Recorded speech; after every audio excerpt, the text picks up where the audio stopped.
Good evening, folks. Ken Hovind here and the crew at Dinosaur Adventureland in Lenox, Alabama, February 27th, and we have a special guest. And who are you?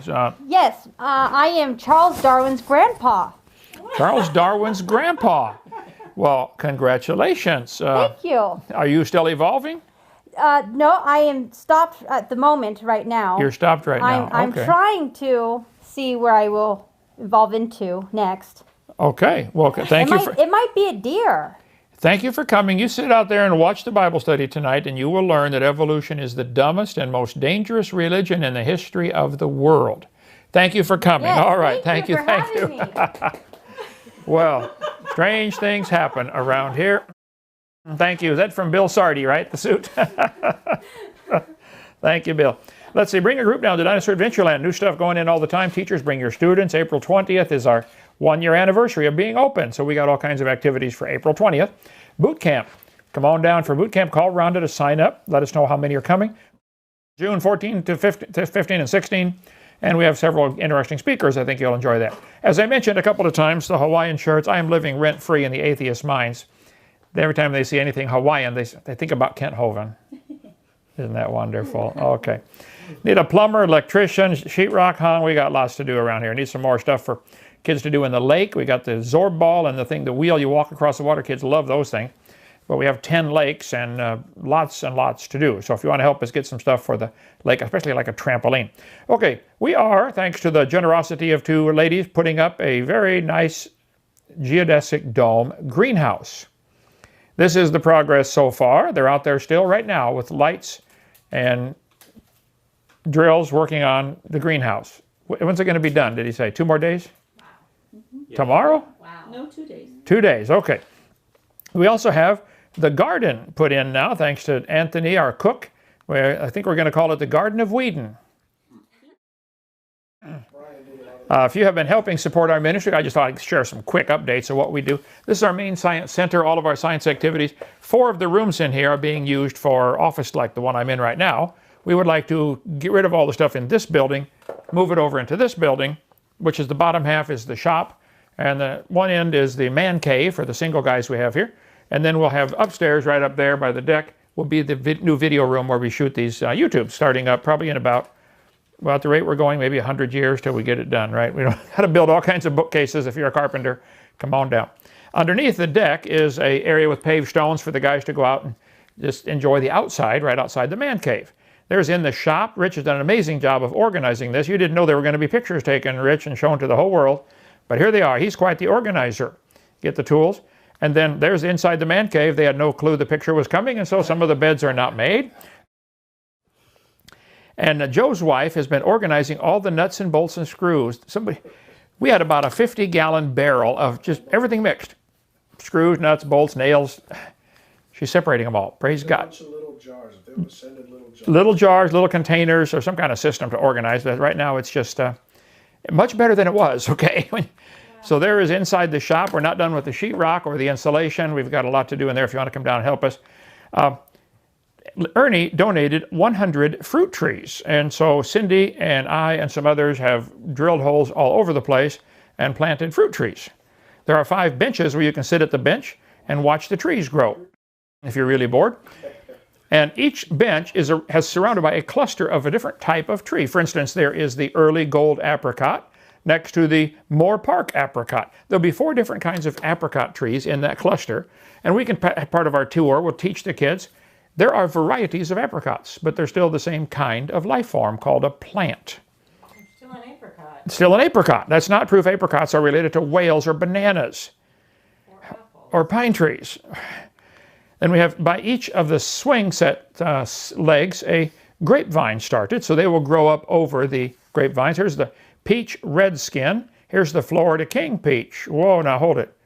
Do you think the redskin peach and the Florida King peach had a common ancestor? Probably. I bet it was A banana. a banana, a monkey, a whale, a termite. Then we have the purple martin houses up, praise God for that, and the off-grid cabin. The whole thing, everything we do here is all about this right here.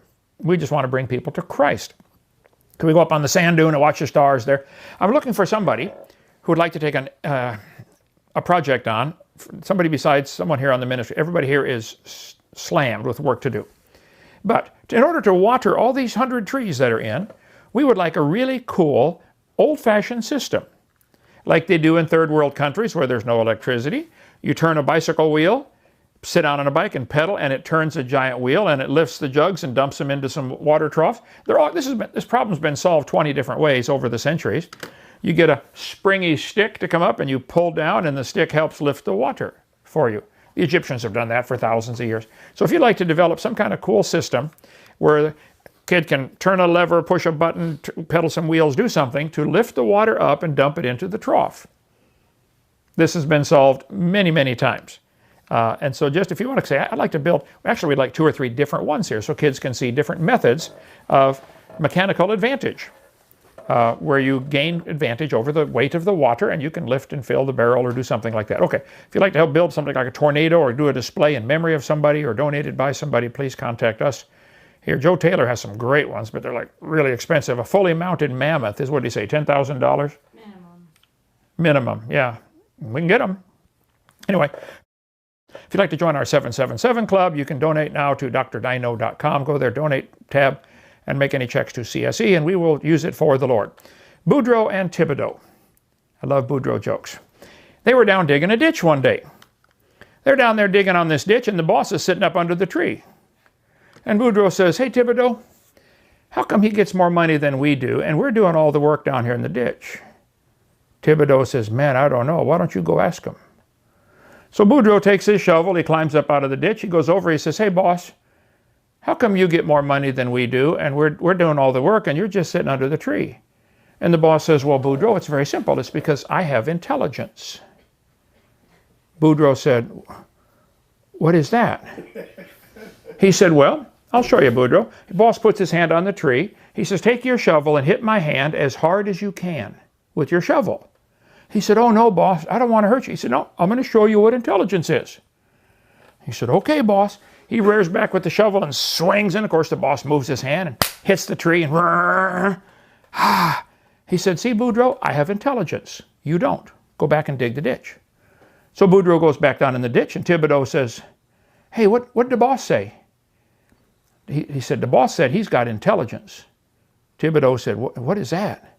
He looks around, there wasn't no tree. He said, "Well, take your shovel, hit my hand as hard as you can."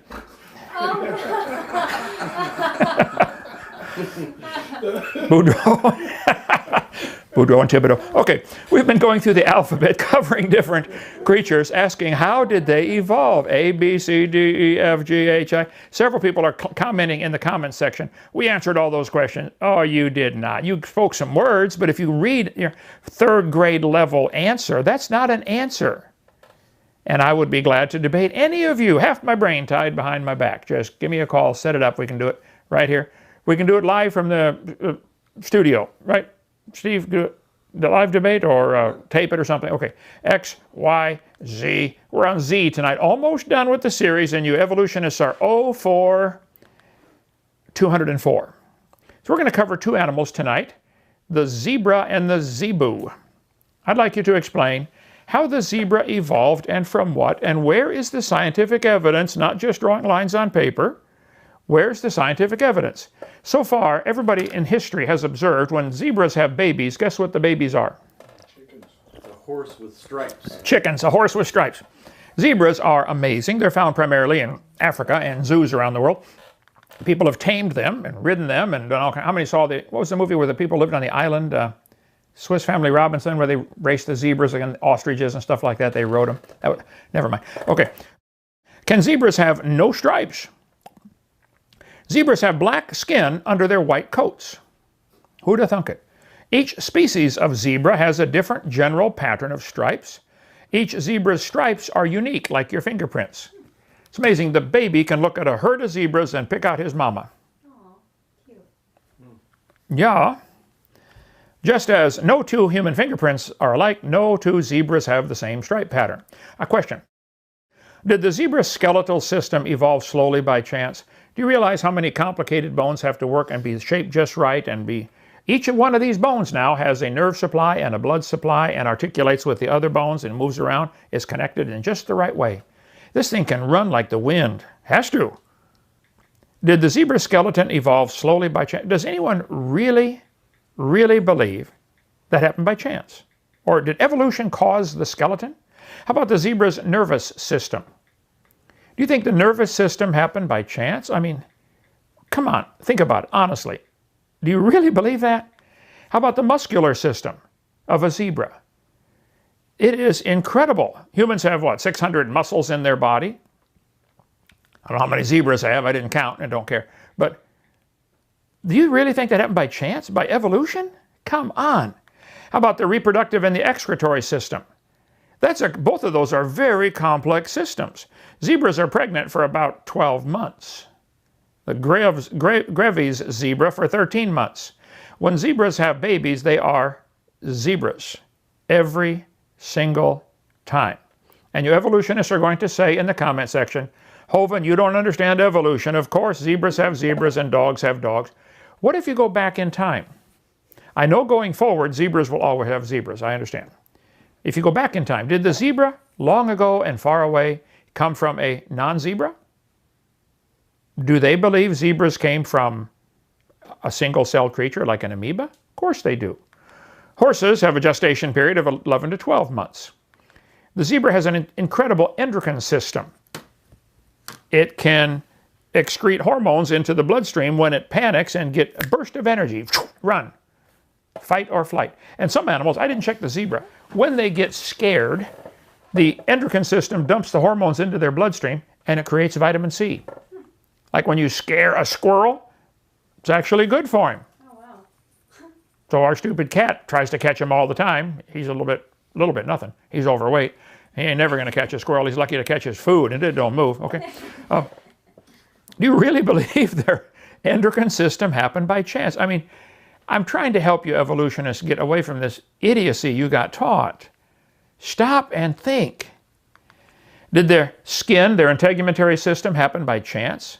Have you ever looked up close at a zebra's skin, the pattern? Do you really believe this happened with no designer? Just happened over millions of years. Did the eye of the zebra happen slowly by chance over millions of years? You don't think there might have been a designer? The eye, not only down on the side of the head, they can see almost 360 degrees. They have a little bitty blind spot in front of their nose and a little bitty one behind their head. Otherwise, they see just about everything all the time. Their eye can adjust to distances, like yours can, and focus on things. Each eye seeing something different. How does their brain handle that information? And self-cleansing. Just blink.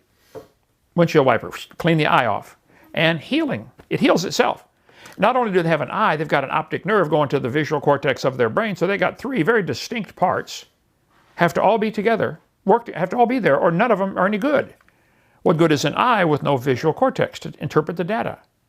What good is an eye with no optic nerve? Do you really think this happened by chance? It has eyelashes in just the right spot, and eyebrows, and little bitty whiskers up here. In case it gets close to something, it'll get a moment's notice before it bumps into something. Interesting. Did that happen by chance? Do zebras have good hearing? Zebras have good sight and hearing abilities. Their night vision isn't so great, but their hearing is good. And like horses, they can turn their ears in any direction. Can you turn your ears? Speaking of ears, did the zebra ears evolve slowly by chance? And if so, from what? What is the predecessor to the ear on a zebra? And why do they have these hairs to keep the critters out of there? You know, the flies and stuff like that want to get in there and cause trouble. How long did they live before they evolved those extra hairs? And how long did they live before they could turn their ears around and focus them and aim them at things? Zebras have excellent eyesight with eyes on the side of the head to give them a wide field of view. They also have a good sense of smell and taste. The coat pattern of a zebra is unique to each animal, just like fingerprints are to humans. Did the zebra's nose and sense of smell happen by chance? I'm trying to get some of the evolutionists to stop and think about how dumb your religion is to believe everything in the world came from a single dot of nothing that exploded. I'm really trying to help. I'm patiently trying to help. What did the nose of the zebra evolve from? You realize how complicated a sense of smell is? You're taking in air and detecting certain things that may be enemies or predators out there, or they can smell their food. How do they distinguish between the different smells? You ever thought about how complex just the sense of smell is in any animal? How did they get this? How did that evolve over millions of years? The zebra's hooves and feet are mind-boggling. This is an example of something damaged one, but the zebra's hoof and foot is phenomenal. If you study just the anatomy of a horse or a zebra of their foot, it's like stunning. At the bottom of their foot, they have a thing called a frog. Every time they walk and step on the frog, it's a little pump that pumps the blood up their leg. They got long legs, quite a ways from their heart. So as they walk or step on their feet or run, it helps pump the blood up and down their legs. How long did they live before that? You know, if a horse is kept in a stall for a long time and isn't allowed to walk around, it'll go lame. That's why. So how long did it take the frog to evolve in the hoof of the zebra or the horse or any other animal? Zebras have 17 or 18 pairs of ribs.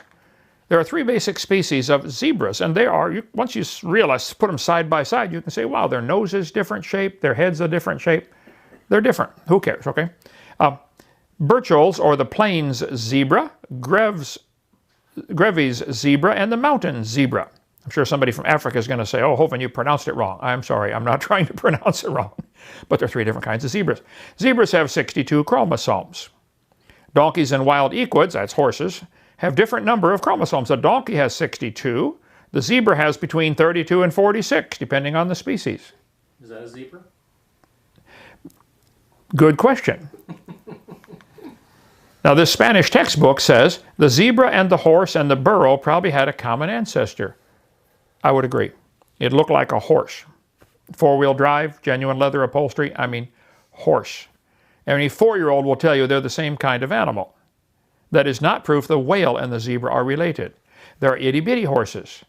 I'd like to get a couple for here, the miniature horses, 30-inch tall. We had one of the world's smallest horses come to visit our Dinosaur Adventureland back in Pensacola, back in 2002. There's my granddaughter, she was just 4 weeks old, trying to ride the horse. World's small, and this horse was pretty smart. They taught it to do tricks. Pretty cool. Horses, zebras, and asses can all be crossbred. What was the original kind? I don't know. It'd be a good field of study. They get zorses when you cross a zebra and a horse. You get zonkies, zeonies, zedonks, zebras, and shebras. Here is a zorse. They crossed a zebra and a horse, and he's a little confused. He don't know what he is. What is it? It's a zorse, of course. Okay. Gives him the mohawk haircut. Why does the hair stop growing at just the right length? Yeah. Why do almost all animals, the hair grows to the right length and stops? Human hair keeps growing, except Mark, it doesn't. But and if you cut it, it grows back that right. It grows back to that length. I went and got a haircut today, but see, the hair on your head will keep growing. The hair on your arm will stop at a certain length. If you shave it off, it'll grow right back to that length. How does it know? How does it know? Let's see. The zorse is a real animal. It is a crossbred offspring of a zebra stallion and a horse mare. The combination of the horse and zebra genetic material has given the zorse a stunning genetic blueprint. A zorse is always immune to genetic diseases that are common to both its parents. How about this one? What is it? They cross a donkey and a zebra and get a zonkey. Okay. That doesn't mean you can cross a donkey and a blue jay, okay? It's still the same kind of animal. Here, watch this video clip. This is in Dahlonega, Georgia, North Georgia. They have a wildlife reserve there where they raise critters. I want to get some in Lenox, Alabama. This is a rescue facility. We take animals. Let me skip up to the 1 minute mark because she talks quite a bit here. Let's see. It's a timber wolf, tortoises, a whole variety. So at some point, somebody owned a zebra At some point, somebody owned the zebra, and now the zebra lives with us. And it may have just been a matter of somebody had it as a farm animal and mixed with a variety of horses and donkeys, and maybe they couldn't care for it anymore. Okay, so it's pretty obvious why you've named her Pippi Longstockings. Peppy Longstocking, good name for the zebra. Anyway, that's what we do around here. Here is Zippy the Zonkey with his mother Ziggy. I guess they like Z. A Zorse, offspring between a zebra and a horse. Like most other hybrids, the Zorse is sterile. There's a Z-donk, cross between a donkey and a zebra. They get a stripeless zebra once in a while. I forgot to put his PJs on. A Zonkey or a Debra. That depends what the dad is the zebra or the dad is the donkey. Okay? Here's a herd of zebroids running around. I wish the evolutionists could see that these are the same kind of animal. They have four-wheel drive. They look like a horse. It would be a good field of study to determine where exactly were the original kinds. And the fact that the creationists don't always know exactly where the border is between original kinds, in most cases it's obvious, but there might be a few tough ones. That is not a way for you to sneak in and say, see, that proves horses are related to bacteria and whales and pine trees. I just can't get them to see it. I'm trying. You know, they have spent, how much money have they spent on race horses? They're from, who's from racehorse country where they raise racehorses? Colorado, or is a bunch of Kentucky races. Gee whiz, a bunch of Billions, probably. Billions of dollars trying to get faster and faster horses. The average winning speed for the Kentucky Derby, what is it, a mile and an eighth, I think, 1 1/8 mile or something like that, doesn't matter. It used to be 127 seconds. That's the average winning speed in the early part of the 1900s. Today, the average winning speed is 123 seconds. They've shaved off 4 seconds. At what cost? What is it? How much money has been spent? But even back in the early 1900s, they got some really good times turned in, just like today. How much money has been spent on selective breeding trying to get a faster horse? A lot. They haven't improved it much. Do you think there's a limit to how fast they can get them? If you really want to win the Kentucky Derby, why don't you evolutionists breed wings on your horse and fly around the track in 12 seconds? You could make a whole bunch of money. Yeah. Can't be done, can it? See, the Bible says they bring forth after their kind. There's another critter called a zebu. Anybody heard of a zebu before? The zebu. Got the big hump on his back. There's a mama and a baby zebu. Got the little hump starting to grow. Now that is a lot of bull right there, okay? That's a whopper. They have them in Ethiopia that have huge horns, the zebu. Miniature zebu cattle? Don't mind if I do. Miniature zebu. You can get miniature zebu. A friend of mine in Live Oak, Florida, I just talked to him an hour ago. He's wanting to sell us some for our ministry here. He's going to give us one if we'll buy a couple others. He wants to help. He loves the Lord. Females cost $1,500 each. The bull costs $600. He said, I can deliver them over there when you're ready, Brother Hovind. So if you'd like to help buy a zebu bull and a couple of females, and there's his phone number, call Chris, bring them over. You can bring them over from Live Oak. We need probably another $1,000 to build a fence to hold them and a little barn to put them in, you know, up in the North 40. But I think that'd be cool to have zebus around here for the kids to. I was at his farm and saw them. They were friendly, the ones he had. Somebody said they can't be tamed. His are tamed. Just got to play with them like our goats. You know, they'll come right up to you. Lawnmower. What's that? They'd be good lawnmower. Good lawnmower. Yep. Biodegradable exhaust. Yeah. Okay. Anyway, we could talk about the zebu's, immune system, its circulatory system, respiratory system, nervous system. All these. It's just as complex as any living thing. So we're not going to spend time on that. You can look it up for yourself. But I'd like to ask those of you who believe in evolution for the 205th and 206th time. How could these animals evolve slowly by chance, and from what exactly did they evolve? How many trillions of steps would it take to go from a dot of nothing to a zebra? And where are they? And where are any of these steps? Yeah. The theory does teach a dot of nothing, evolved into everything. Big Bang Theory, yep. Nothing exploded and made everything. That is the theory that is taught in schools. And if you don't think that's true, then help me get that out of the books. That needs to be in a religion class, not a science class. That's not science. Where did everything come from? We don't know. Okay. it's not part of science. It's part of a religious belief. Where did everything come from? Right here, Discover Magazine. The universe burst into something from absolutely nothing, zero, nada. As it got bigger, it became filled with even more stuff that came from absolutely nowhere. Now, if that is not what you evolutionists believe, why don't you go correct Discover Magazine? Have any of you written any letters to Discover saying, would you stop publishing articles saying we came from nothing? You write comments on my YouTube channel. Why don't you write to Discover Magazine or your local public high school and say, stop teaching this stuff? Why don't you write to Alan Guth? You want to read Alan Guth's quote? You don't want to see Alan Guth's quote, okay? We all came from nothing. Okay. The planet Earth cooled and a rocky surface was created. The Earth formed and it was like the moon. There were hot pools of bubbling lava. There was no oxygen on the Earth, but the rocks absorbed it anyway. Okay, let's see here. Oceans formed as it rained on the rocks for millions of years, and millions of years of torrential rains created the ocean. This is what the textbooks are teaching. Now, instead of commenting on my channel all the time, why don't you write to them and say, stop teaching this stupidity?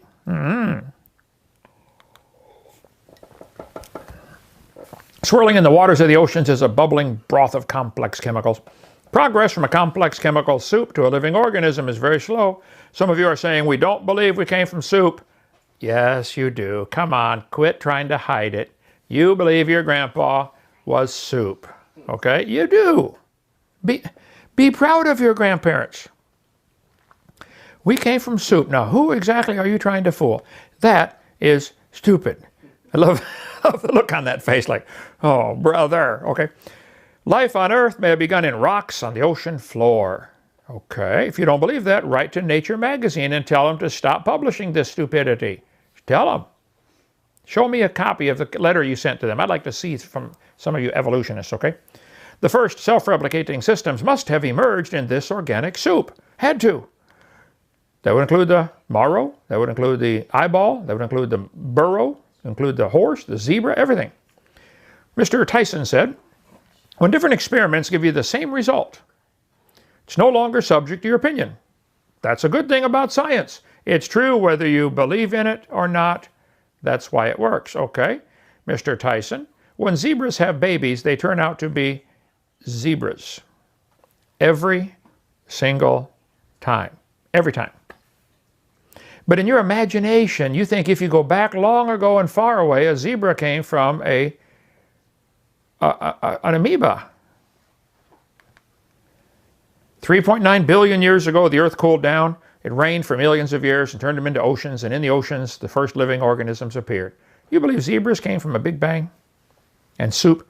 Tell you what, put a piece of bread on each side of your head and repeat after me, okay? What are you? What are you? I'm an idiot sandwich. I'm an idiot sandwich. I'm an idiot sandwich.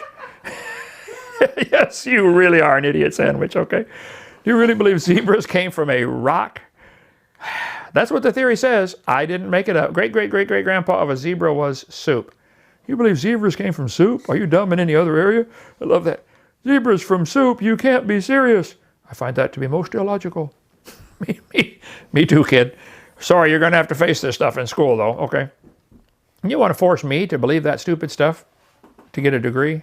Yep, they do. They want to force every kid in the world to believe that stupid stuff. Is there any scientific evidence for these supposed changes besides drawing lines on paper?